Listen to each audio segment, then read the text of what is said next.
students are using it, and head teachers have all asked for an emergency summit and for the government to intervene. So let's speak to tech journalist Lara Lewington. Very good morning to you. Good morning.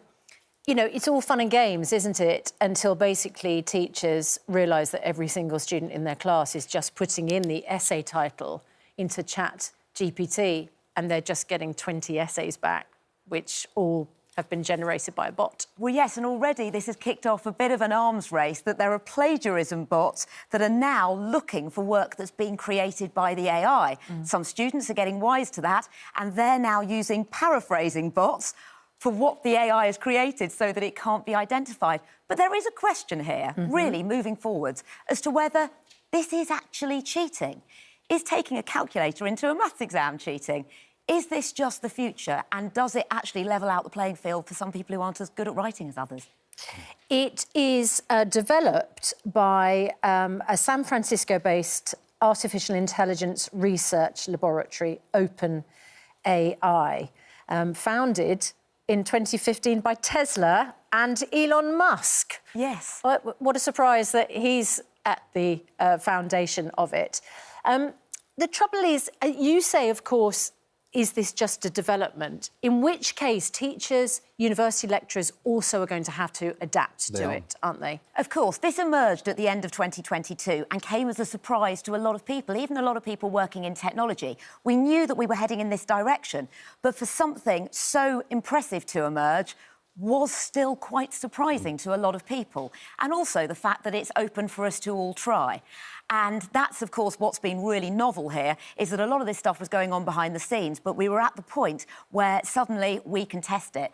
And it won't be long before there'll be others as well. Google will probably bring something pretty soon as well. And we're looking at a small amount of data that, at this point, compared to what there's going to be later this year, it's still an absolutely huge amount, but that's going to grow exponentially. So the AI itself doesn't know anything. It's just drawing on a lot of data and using statistical probability as to what the right thing to say is.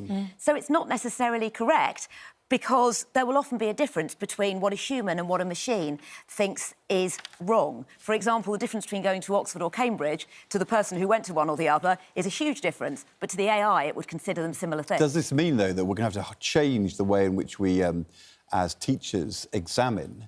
So that rather than saying, produce an essay, you have the student in front of you, and then you ask them questions about what the essay said and what it meant and what if this changed. And so things have to become oral, where you can challenge in real time, because that the bot can't do for you.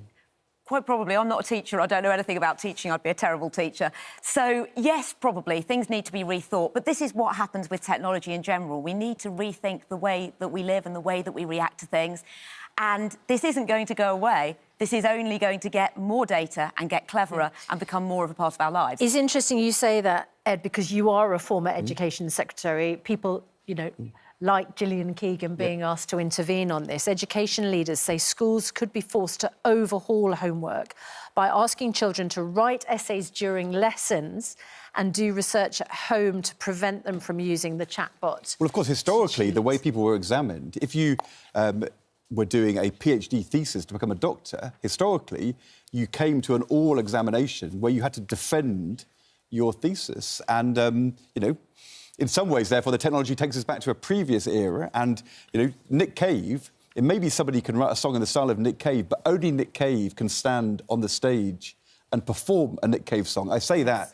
Of course, there's avatars doing it through technology down in East London. So, but it may be that we have to change, because what we're really examining, it's not whether you can write an essay, it's whether you understand and comprehend and then can, you know, dissect an argument. And Lara, the point about it is, people will go, well, what's the difference between this and Wikipedia, with this and just Googling an answer? It's because it generates something new, doesn't it, that looks creative. Yes, and you can do follow-up questions. So I asked it to write a letter to my friend to apologise for the fact I was grumpy because I had a toothache. Totally fictional situation. And I read the letter, and it apologised for the inconvenience. Now, you wouldn't apologise to a friend for the inconvenience of being grumpy. You'd apologise for maybe hurting their feelings. things, or sorry if you said anything out of turn. And so sometimes the things aren't quite right, and you could just tell that there was no way a human wrote it. But what you can then do is ask a follow-up. So I then said, can you make it seem less formal? And it wrote a less formal version, and it does that really impressively, and that's very different to when you ask a search engine to do something and it'll just come up with the facts. Laura, I spoke, though, to a friend of mine who tried this about William Shatner from Star Trek, and they asked the AI what would he think of going into space.